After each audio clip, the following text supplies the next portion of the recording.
సమృద్ధిగా. మన యోహాను సువార్త 10వ అధ్యాయం 10వ వచనం పలుకుతుంది, మరి దేవుడు తన కుమారుని ఈ లోకాన్ని జీవనించడంలో దాన్ని సమృద్ధిగా ప్రసాదించుటకు మరి కాపరిని అందరికీ కూడా వస్తున్నాడు. ప్రియ సహోదరి సహోదరుల, ఇంకా మనం కీర్తనలు చూస్తాము.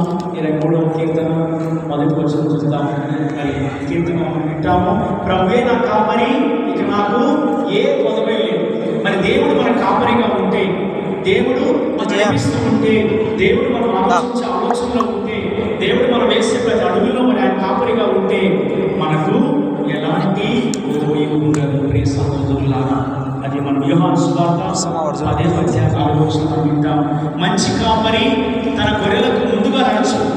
మంచి కాపరి తన గొర్రెలకు ముందుగా నడిచి మరి తన గొర్రెలను నడిపించిన మంచి మార్గంలో అవి ఎక్కడికి వెళ్ళాలి, ఎలాంటి మేత అవసరం, మరి గొర్రెలకు ఏమి కావాలని చెప్పేసి ఈ గొర్రెల కాపరి ముందుండి తన గొర్రెలు నడిపిస్తాడు.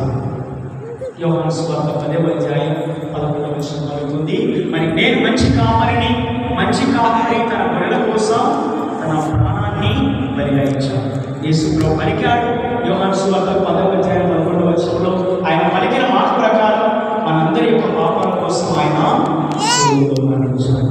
యోహాను సువార్త 5వ అధ్యాయం పౌలు రోమిలికి రాసిన 5వ అధ్యాయం 7వ వచనం పలుకుతుంది, మనందరం పాపాత్మై ఉన్నప్పుడే మరి యేసు ప్రభు మన కోసం ఆయన శిలువలో మరణించాడు. ఇది కాపరి యొక్క లక్ష్యం. మనం కూడా చూస్తుంటాం లోకంలో